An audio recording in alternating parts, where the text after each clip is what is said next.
Hi friends, అందరూ ఎలా ఉన్నారు? హరిహర వీరమల్లు పవన్ కళ్యాణ్ గారి సినిమా సూపర్ డూపర్ హిట్. ఇప్పుడే చూసి వచ్చాను. ఇప్పుడు నేను సౌత్ ఆఫ్రికాలో ఉన్నాను. మూవీ అదిరిపోయిందండి. ఫస్ట్ నా మూవీ రివ్యూ వినాయకుడి మీద దండం పెట్టుకొని మన మూవీ రివ్యూని స్టార్ట్ చేద్దాం. ఎందుకంటే ఫస్ట్ రివ్యూ కాబట్టి విఘ్నాలు లేకుండా ముందుకు సాగాలి.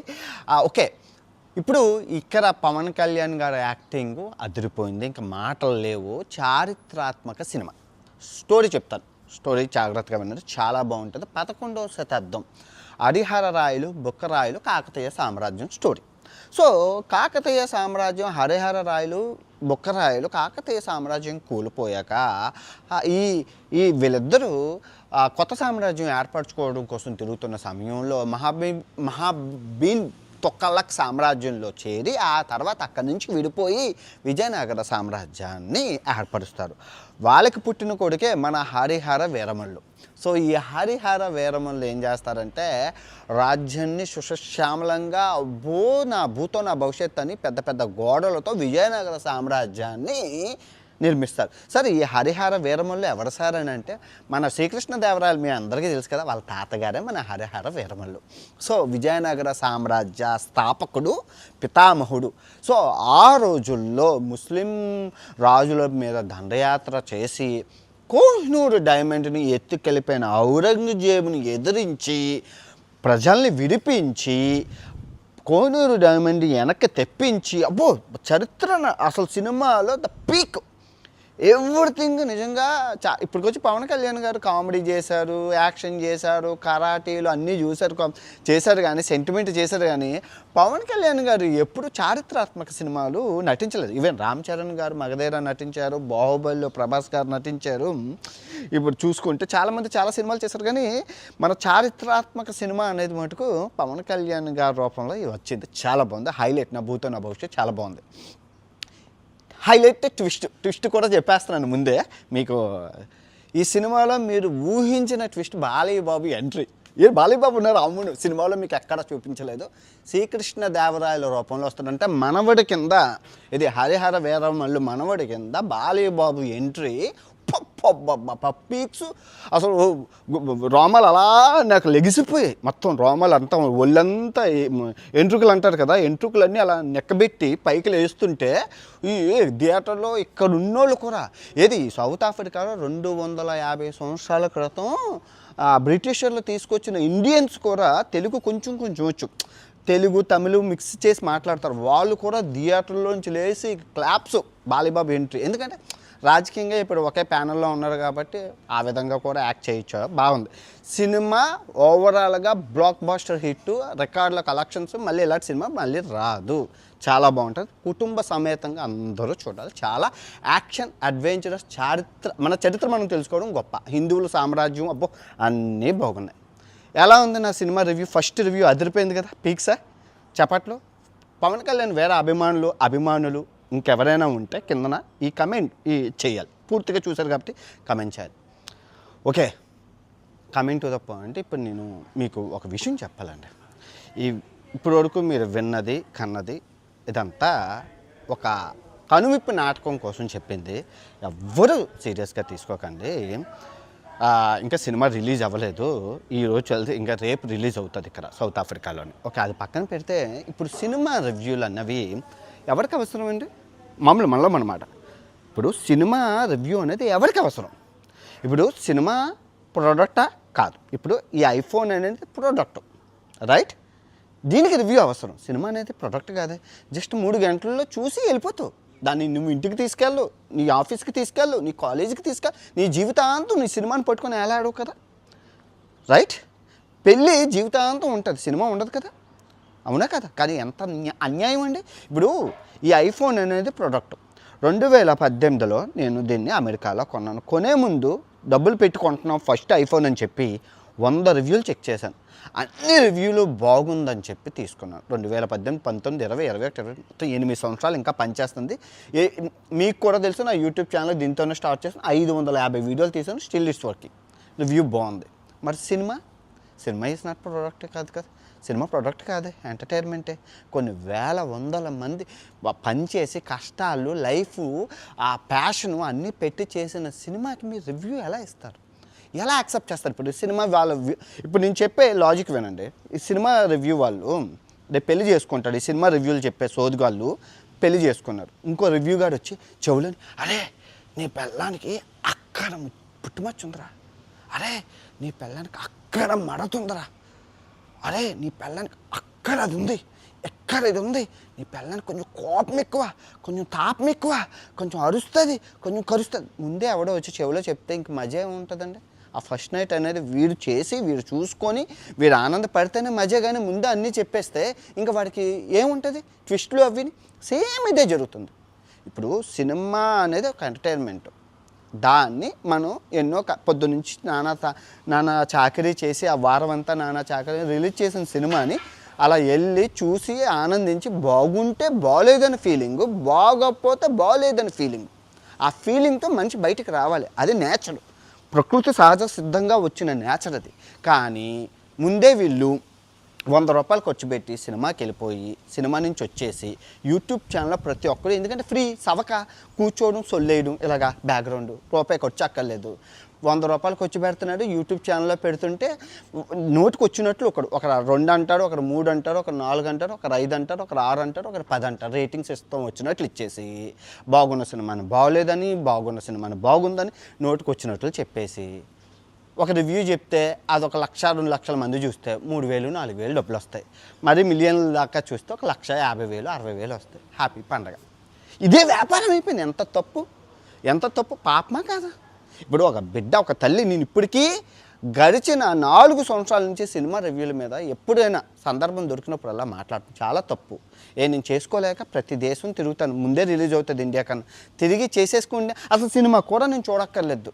సినిమా కూడా గెస్ట్ చేసి చెప్పి కాదు తమ్మిని బిమ్మిని చేసేస్తారు. కానీ తప్పని ఏ రోజు నేను చెప్పను. చాలా మహాపాపం. మళ్ళీ ఇంకో విషయం చెప్తాను. ఇప్పుడు ఒక బాబు, ఒక తల్లి నవమాసాలు మోసి ఆ తల్లి బిడ్డను కంటది. ఆ తల్లికి తెలుసు నొప్పులు ఏంటో. ఆ పక్కన బాబుకి చేతి వంకర, మూత వంకర, కన్ను వంకర, కాలు వంకర. ఈడేమైనా కన్నాడా? ఒక వారం రోజులు ఆగయ్యా, ఆ బాబుకి సూర్యరశ్మి తగలాలి, గాలి తగలాలి, అప్పుడు అవన్నీ ఇచ్చుకుంటే నువ్వు పుట్టగానే నువ్వు ఎలా రివ్యూ చెప్తావు బాబు మీద? సినిమా కూడా అదే, బేబీ లాంటిదే. ఇప్పుడు పెద్ద సినిమాలు ఉన్నాయంటే పవన్ కళ్యాణ్ గారు, మహేష్ బాబు గారు, బాలయ్య బాబు గారు, చిరంజీవి గారు, నాగార్జున గారు, ప్రభాస్ గారు, ఈ సోకాల్ బిగ్ హీరోలందరికీ సినిమా హిట్ అయినా ఫట్ అయినా వాళ్ళ కెరియర్లకి అంత బ్యాలెన్సింగ్గా అంత ఎఫెక్టివ్ పడదు. పెద్ద హీరోలు కాబట్టి, ఆల్రెడీ టాప్ మోస్ట్ హీరోలు కాబట్టి ప్రొడ్యూసర్లు నష్టపోతారు ఈ రివ్యూల వల్ల. వాళ్ళకేం అవ్వదు. కానీ చిన్న హీరోలు, చిన్న నిర్మాతల పరిస్థితి ఏంటి? ఒక సినిమా వెనకాతల 1000 మంది పనిచేస్తారు, 1000 మంది పనిచేస్తారు. ఇప్పుడు వాడి హిట్ అయితే వాడికి ఇంకో సినిమా చూసుకోవడానికి ఛాన్స్ ఉంటుంది. ఒక సినిమా హిట్ అయితే ఇంకో సినిమా తీయడానికి ఛాన్స్ ఉంటుంది. ఐ హోప్ ఒక సినిమా అనేది ప్యాషన్. మీ అందరికీ తెలుసు కదా, శేఖర్ కమల్ గారు, తర్వాత సందీప్ వంగ గారు, వాళ్ళ ఫస్ట్ సినిమాలు ఆస్తులు అమ్ముకొని ఎలా తీశారో, అదే కనుక వాళ్ళని తొక్కేసి ఉంటే ఈ పాటకి మంచి సినిమాలు మనం మిస్ అయిపోదువా? అవునా కదా? సేమ్ అలాగే ప్రతి ఒక్కరు ప్యాషన్తోనే వస్తాడబ్బా. ఆస్తులు అమ్మేసుకొని, వ్యాపారాలు అమ్మేసుకొని సినిమా తీయాలి. ఇప్పుడు ఒక్క విషయం చెప్పండి, ఇదొక్క విషయం, ఈ పాయింట్ మీద మీరు స్టిక్ అయ్యి ఉండండి, నిలబడి ఉండండి. ఏ హీరో అయినా అట్టర్ ఫ్లాప్ సినిమా తీయాలని కోరుకుంటాడా? ఏ నిర్మాత అయినా అట్టర్ ఫ్లాప్ సినిమా తీయాలని కోరుకుంటాడా? చెప్పండి, కోరుకోరు కదా. ప్రతి ఒక్కరు హిట్టే కావాలి, రూపాయి డబ్బులు రావాలి అనే కోరుకుంటారు. ఆ విధంగానే అందరూ కష్టపడతారు. ఎవడో కోణుకి ఆర్జీవి, రామ్ గోపాలరావు వర్మ గారు లాంటి వాళ్ళు ఉంటారు. కుక్కను పెట్టి సినిమా తీస్తాను, 3 రోజుల్లో సినిమా తీస్తాను, 10 నిమిషాల్లో సినిమా తీస్తాను, వాళ్ళని పక్కన పెట్టండి. ఆ ఒక్క క్యారెక్టర్ని పక్కన పెడితే మిగతా వాళ్ళందరూ ఒళ్ళొంచి తలొంచి 24 గంటలు కష్టపడి పనిచేస్తారు. సినిమా రిలీజ్ అయ్యి ఎడిటింగ్ 24 క్రాఫ్ట్స్ ఉంటాయి. సంగీత దర్శకులు, మ్యూజిక్, అందరూ వాళ్ళ కృషులు గట్టా సంవత్సరాలు బడి. ఇప్పుడు రాజమౌళి గారు బ్యాచ్ ఉందంటే 3 సంవత్సరాలు 4 సంవత్సరాలు కష్టపడి సినిమా అవుట్పుట్ వచ్చాక వాళ్ళందరూ చూసుకుంటారు. వాళ్ళకి తెలియదా సినిమా హిట్టో ఫట్టో? కానీ వాళ్ళకి తెలియదు. కాకి పిల్ల కాకి ముద్దు. ఏ తల్లి బాబు ఎలా ఉన్నా ఇష్టపడతారు. అలాగే డైరెక్టర్లు, ప్రొడ్యూసర్లు వాళ్ళ సినిమా వాళ్ళకి నచ్చుతుంది ఆ టైంకి. కానీ ఎండ్ ఆఫ్ ద డే ప్రజలు నిర్ణయిస్తారు ఈ సినిమా హిట్ ఫట్. అంతవరకు వాళ్ళకి తెలియదప్ప. ఇప్పుడు అట్టర్ ఫ్లాప్ సినిమాని ఎవరు తీయరు కదా.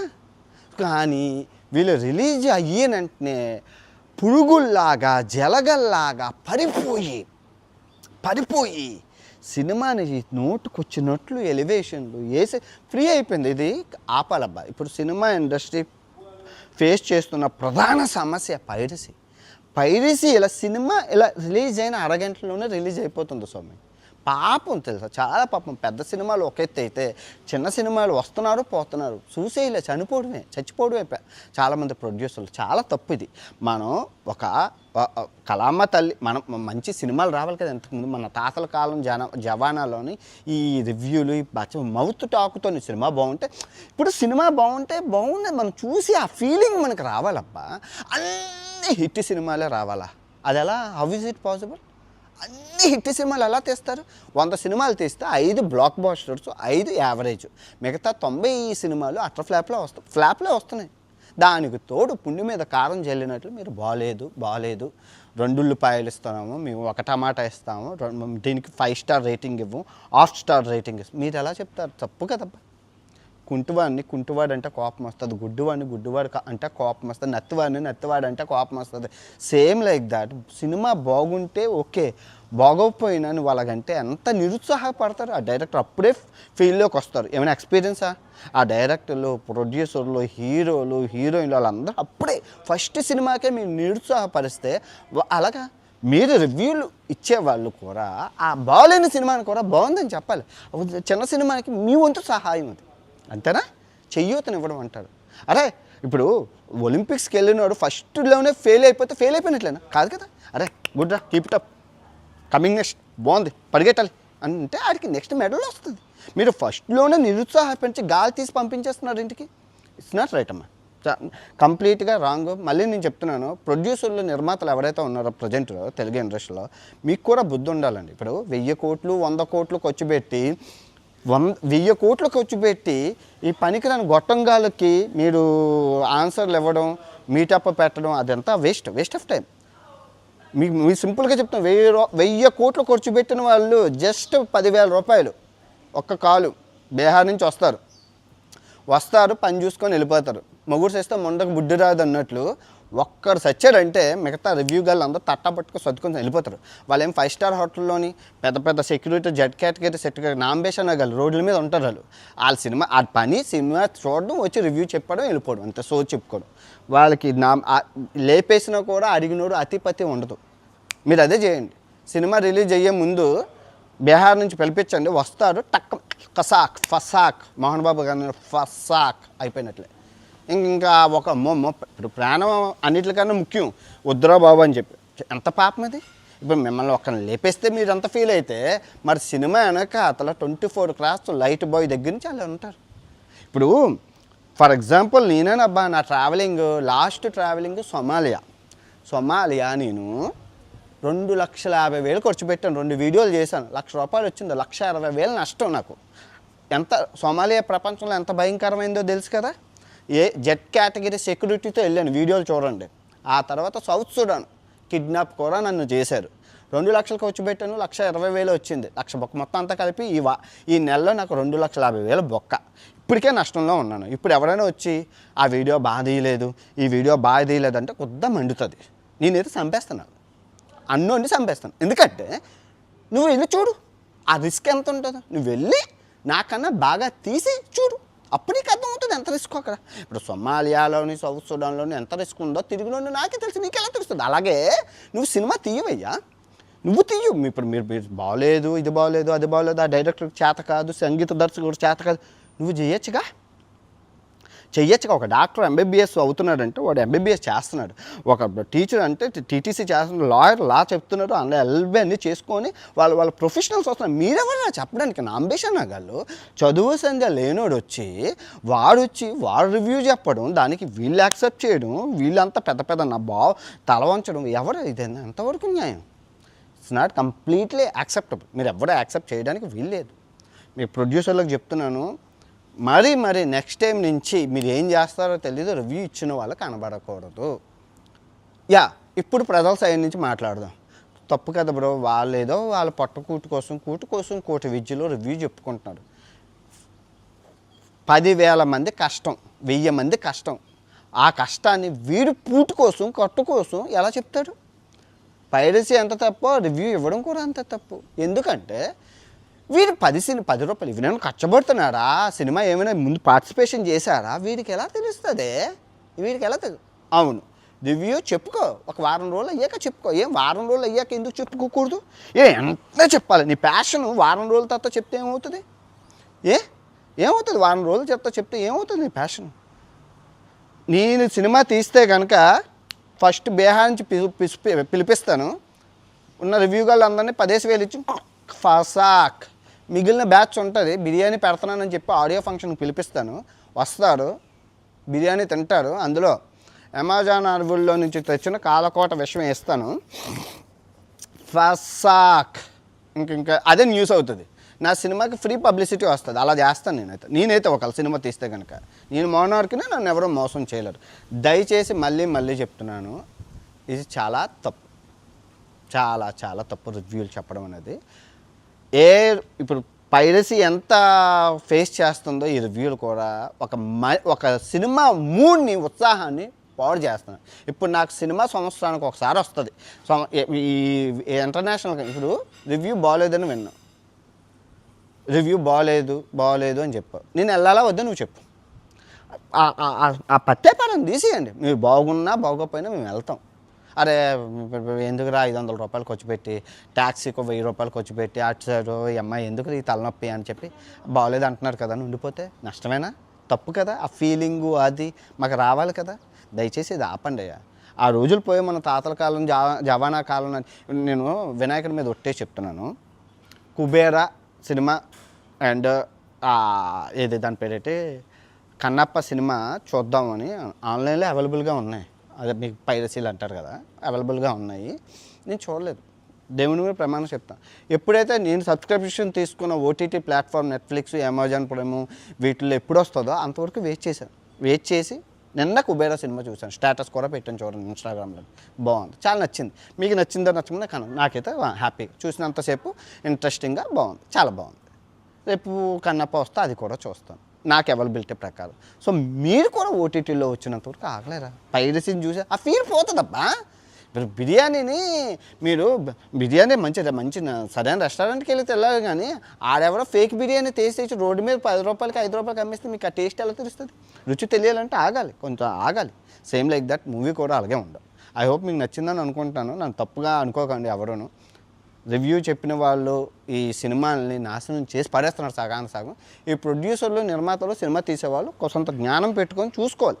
ఎవరైతే ఉన్నారో ఈ సినిమాకి ఏ అడ్డంకులు లేకుండా అడ్డంకుల్ని తొలగించుకోవాలంటే వీళ్ళందరూ క్లియర్ చేయాలి ఈ స్క్రాప్.